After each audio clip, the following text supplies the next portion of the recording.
You spend years thinking you know what joy feels like, the promotion you fought for, the new house you built from the ground up, the family you poured your soul into, but nothing, and I mean nothing, prepared me for the rush that hit my chest when the ink dried on that final contract. I remember standing there in that glass-walled boardroom, sunlight flashing off the table like it was applauding, the smiles of the partners still burning into my mind, while the numbers, 8 digits, no less,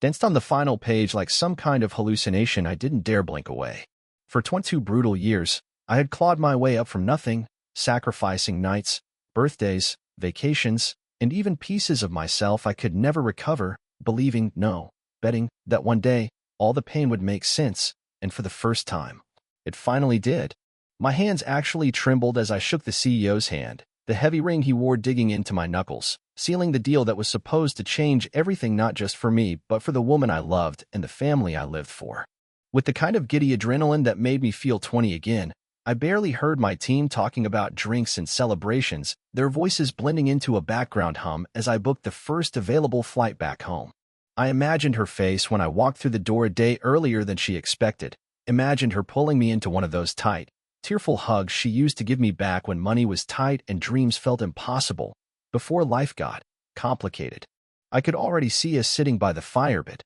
a bottle of her favorite red cracked open, her eyes shining not from the wine but from something deeper, pride, maybe, or just relief that we had finally made it. Boarding the plane felt like strapping myself to a rocket of hope, my mind racing with plans, a surprise dinner at the fancy little steakhouse she loved but never let us splurge on, maybe even the trip to Italy we used to dream about before kids, bills, and reality wore those dreams down to dust. Every second that passed on that flight back home felt like a countdown to the rest of our lives, and if I had known then, if I had even glimpsed the storm brewing just beyond the edge of my perfect day, I might never have gotten off that damn plane. As the wheels hit the runway with a jolt that rattled the sea back in front of me, I told myself this was it, the moment all the sacrifices would finally be worth it, the first night of the life we were always meant to have. I pulled out my phone, thumb hovering over her number, wanting so badly to call her, to hear her voice crackle with surprise and excitement when she realized I was coming home early, but something, maybe pride,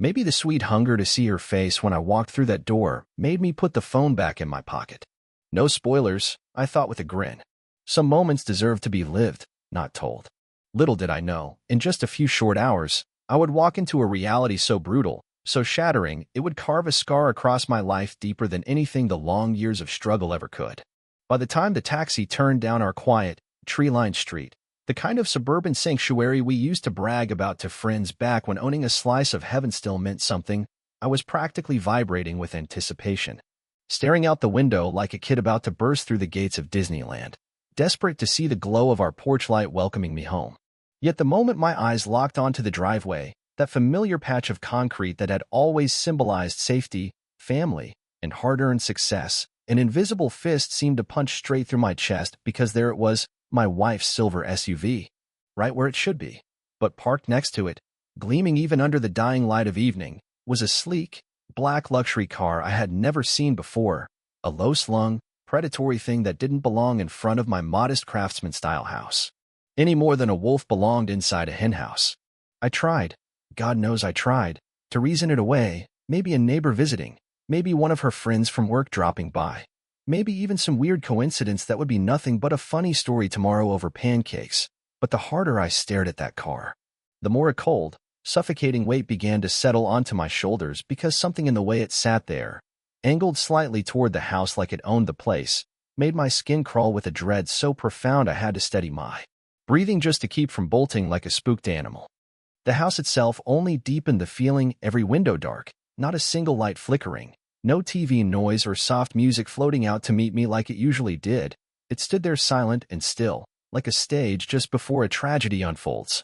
And for the first time in my life, I hesitated to cross my own front yard, as if the ground itself might shift under my feet and swallow me whole if I dared to move forward. I told myself I was being paranoid, that stress and exhaustion were painting monsters where there were none. But as I stepped out of the cab and the door clicked shut behind me, that tiny mechanical sound somehow deafening in the night,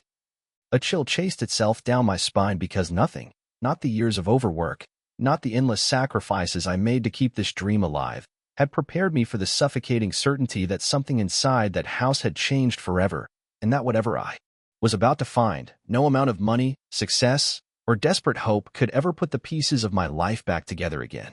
There are moments in life you can never rehearse for, no matter how many tragedies you've imagined lying awake at night, no matter how many hypothetical nightmares you've spun out in your mind just to test yourself, to pretend that maybe if the worst ever came, you would be ready, but nothing, absolutely nothing, could have prepared me for the sight that unfolded the moment I pushed open our front door and stepped into what used to be my home. The stale air hit me first, thick and heavy like it hadn't been disturbed in hours, and my instincts, those primal, ancient alarms that modern life teaches you to ignore, started screaming so loudly inside my skull that it took every ounce of willpower not to bolt right back out the door. I don't know why, even then, I didn't turn on a light. Maybe I didn't want to see. Maybe some stupid part of me still clung to the idea that this could somehow be salvaged, that whatever ugly thing waited in the dark could be explained away with a laugh, a hug. 1,000 apologies I would be foolish enough to accept because love has a way of making cowards of all of us. Moving like a man who already knew he was too late, I crept up the stairs, every step a hammer blow against the thin walls of my chest, and as I reached the landing, I could hear it, the unmistakable, gut-churning murmur of voices, low and intimate, floating from behind the half-closed bedroom door where once dreams were made but now something else entirely festered. My hand pushed the door the rest of the way open with a sound that seemed impossibly loud in the suffocating silence, and there she was, the woman I had built my life around, the woman I had bled and broken myself to uplift, tangled in bed sheets with a man whose face I didn't even recognize, a stranger, sprawled out as casually as if he belonged there, as if this betrayal wasn't a crime but an inevitability. They both jerked upright like teenagers caught sneaking out, eyes wide, but what twisted the knife even deeper wasn't guilt or shame flickering across her face. It was annoyance, like my unexpected return had merely interrupted her evening plans. Like I was the one out of place in my own home, and that, more than the nudity, more than the tangled sheets, more than the silent, smug stare of the man next to her, was what snapped something deep and irreplaceable inside me. I stood there for a long moment, longer than I probably should have, long enough to burn every ugly detail into my memory, the way she clutched the blanket to her chest with one hand while the other casually smoothed her hair like appearances still mattered.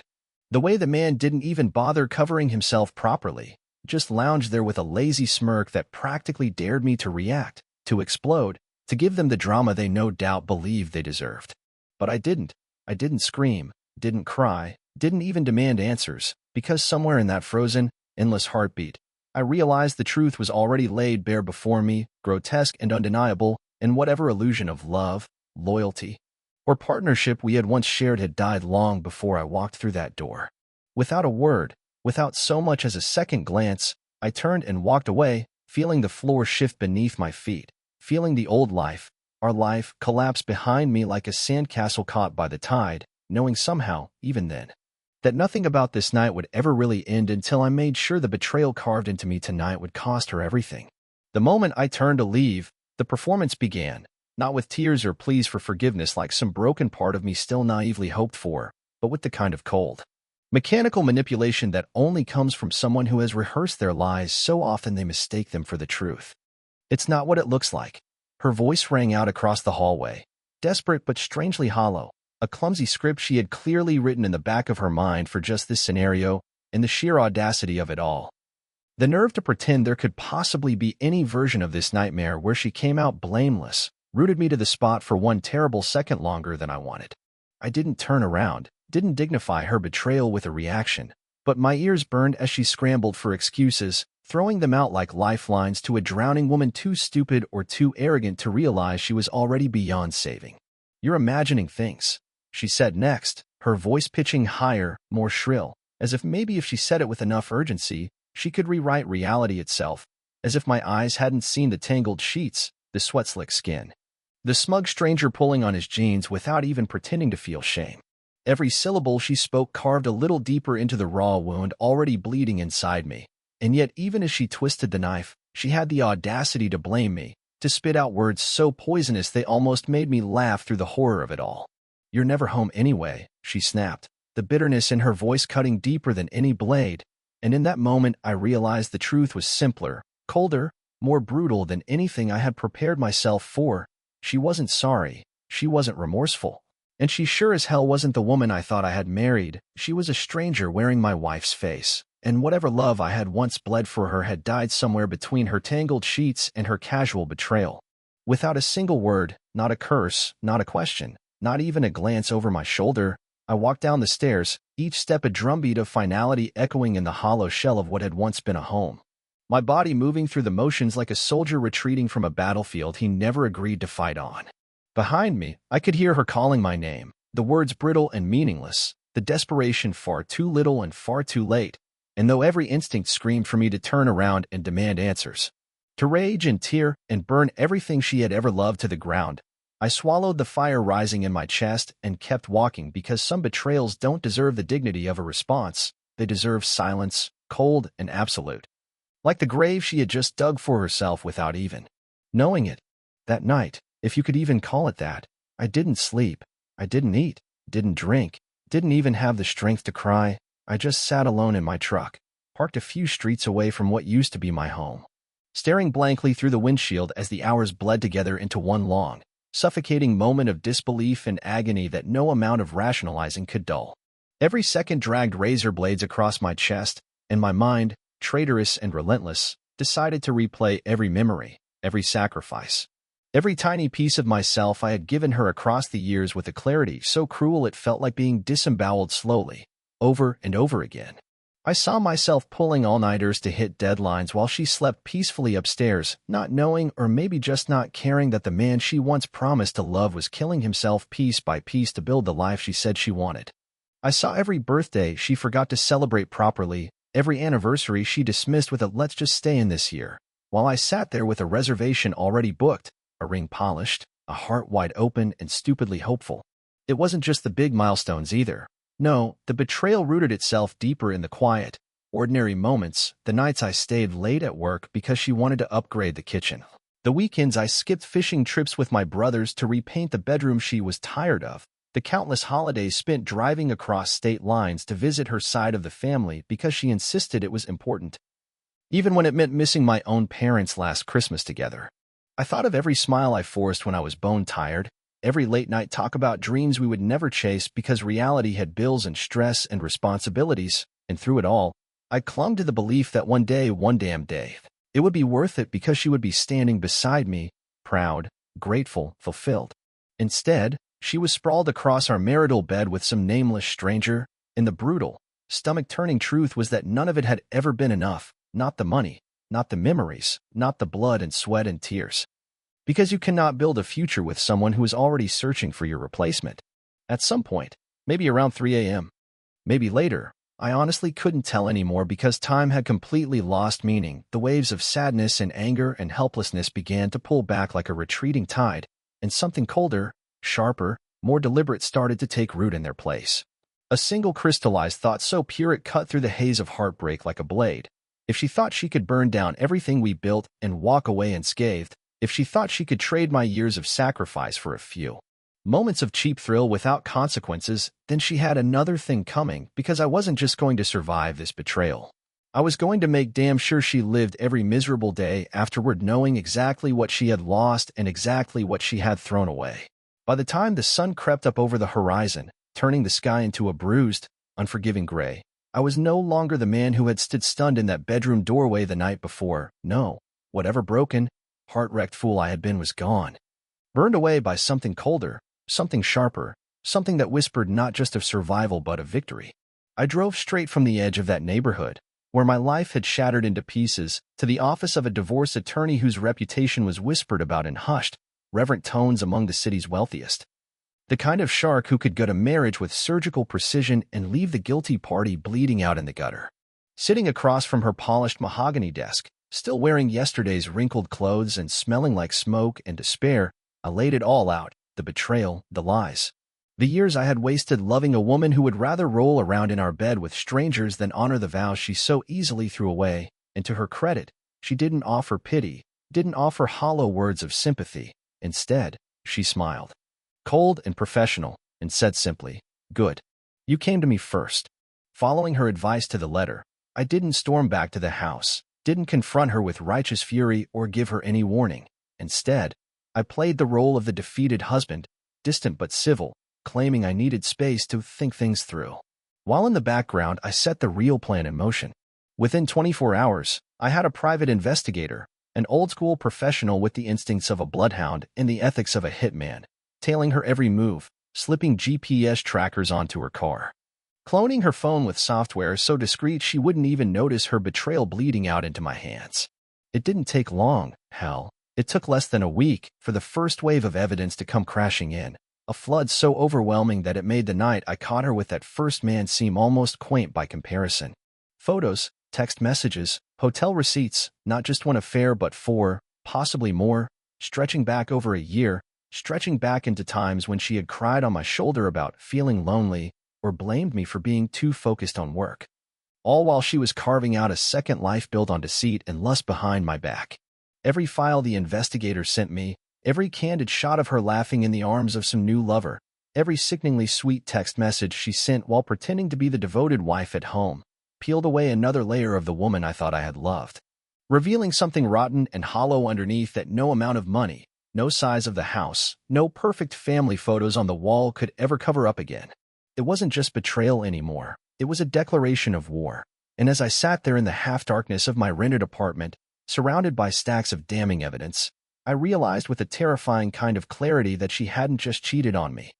She had gambled everything we had ever built, every sacrifice I had ever made, every single beat of my heart I had given her, and she was about to lose far more than she could ever imagine. There's a particular kind of focus that settles over a man when he's been pushed beyond the breaking point, a chilling clarity that strips away fear, grief, even anger, and leaves only the cold machinery of purpose grinding forward. And that's exactly the place I found myself inhabiting as I sat with my lawyer in her high-rise office, blueprinting the quiet war that was about to annihilate the fantasy life my wife thought she could keep living. Every asset we had, the joint accounts, the brokerage portfolios, the trusts earmarked for future projects, was systematically and legally moved into structures she couldn't touch without my explicit permission, each transaction swift, silent, and devastatingly final, like the clicking of a vault door she didn't even realize was closing. I watched the numbers shift across the screen, felt the invisible chain she had wrapped around my throat loosen with every signature, every notarized document, every bank notification confirming another door slammed shut in her face, and it was then, in that icy exhilaration, that I realized how wrong she had been to mistake my kindness for weakness. While she laughed in hotel rooms and whispered promises into strangers' ears, I had gathered mountains of undeniable proof, timestamps, photographs, GPS logs,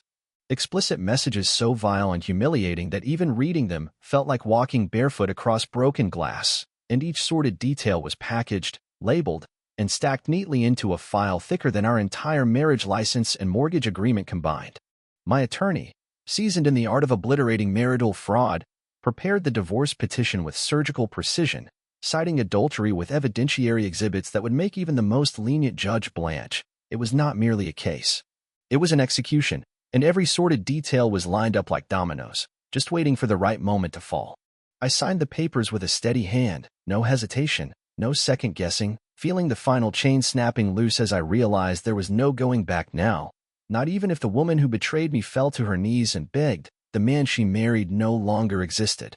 and the man who had replaced him was out for justice. I didn't give her the courtesy of a warning, didn't offer her the dignity of a conversation she didn't deserve. No, when the court server arrived at our doorstep, interrupting whatever sunny fantasy she was living that afternoon, she would find herself holding a neatly bound packet of legal papers, her entire world reduced to black ink on white paper, her eyes scrambling over the words grounds, adultery, and the photo evidence stapled right behind them. Faces she would recognize all too well staring back at her in cruel, colorless stillness. I imagined the moment vividly, savored it even, because in that instant, she would finally realize the house of lies she built had crumbled overnight, and for the first time in all her selfish, reckless betrayal, she would understand that actions have consequences that would rip her perfect little world apart faster than she ever dreamed possible. If there's any poetry left in this brutal world, it's the way betrayal always seems to rot from the inside out. You can dress it up, you can paint smiles over it, but sooner or later, the truth starts leaking through the cracks, and on that night, in the home I once thought of as my fortress, I made damn sure the truth erupted like a hand grenade at the perfect moment. She had thrown together what she called a casual dinner party, inviting a few of her closest friends, her sister, even her parents, no doubt expecting me to play the dutiful husband, standing at her side with a glass of wine and a hollow smile. Pretending everything was perfect when in reality the foundation of her pretty little world was already crumbling beneath her designer heels. I showed up precisely on time, dressed sharper than I had in years, carrying a small, neatly bound folder under my arm like a bomb only I knew how to detonate, and as soon as everyone was seated, laughing and passing dishes, I tapped my glass with a knife and cleared my throat, feeling the entire room lean in, unaware that they were about to witness a reckoning none of them would ever forget. I started calmly, almost conversationally, thanking everyone for coming, talking about how important honesty and trust were in a marriage, watching her smile freeze on her face like wet paint under a blast furnace, and then, with a flourish as cold as winter rain, I opened the folder and began laying the evidence on the table, not figuratively, not metaphorically, but literally, printed photographs sliding across the gleaming surface. GPS logs highlighted with timestamps that matched hotel check-ins, screenshots of explicit text messages that left absolutely nothing to the imagination. The silence that followed wasn't just awkward. It was funereal, thick and suffocating, broken only by the rustle of paper as her parents leaned forward, their faces draining of color. As her sister clutched her wine glass so tightly it looked like it might shatter. She tried, God bless her blackened little heart, she tried to salvage it, shrieking denials, accusing me of fabricating evidence, swearing she was being set up by jealous enemies. But her words fell limp in the air because when you're standing naked before the firing squad of your own lies, no amount of shouting can stitch your clothes back together. I didn't yell, didn't curse, didn't gloat. I didn't have to, because the evidence did all the speaking, and as I watched her crumble, watched the cracked spiderweb across the porcelain mask she had worn for years, I realized that public humiliation was a far sweeter vengeance than any screaming match or courtroom drama could have ever delivered. By the time I quietly slid the final document, the signed divorce petition, across the table toward her trembling hands, she wasn't the confident, cunning woman who had once spun me around her little finger. She was just a hollow, broken thing,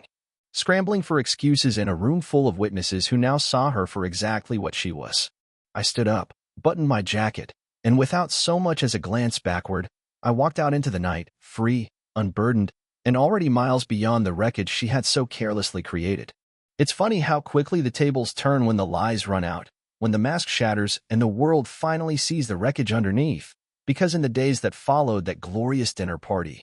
her entire empire of deceit collapsed faster than I ever could have hoped. The moment she realized the evidence was real, undeniable, and backed by a divorce petition she couldn't stall or charm her way out of, the confident smirk she wore like armor crumbled into desperate, pleading sobs, but by then it was far, far too late.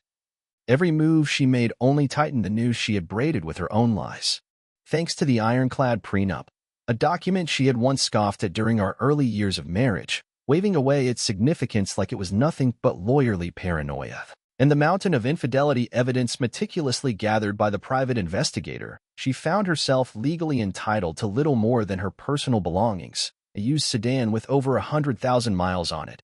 and a monthly alimony check so pitiful it wouldn't even cover the cost of her weekly hair appointments she once bragged about. The house, my house, was awarded to me in full, the judge barely glancing at her crocodile tears as he signed the order, and I watched, stone-faced, as she packed her things into battered cardboard boxes, no makeup to hide the dark circles under her eyes. No designer handbag slung jauntily over her shoulder, just a broken shell of the woman who had once thought she could have it all without consequences. Her affair partner, the smug, muscle-bound idiot who couldn't even bother to cover himself the night I found them together, vanished like smoke the moment her reputation publicly imploded, blocking her number, ghosting her like the dirty little secret he had always considered her to be, leaving her to sit in the ruins of her own making with nothing but the bitter taste of regret for company. Every time she begged me, pleaded with me to reconsider, sobbing that she had made a mistake and lost her mind, I simply reminded her, gently, almost kindly, that every choice has a price. And she had chosen her price the moment she decided that betrayal was easier than loyalty.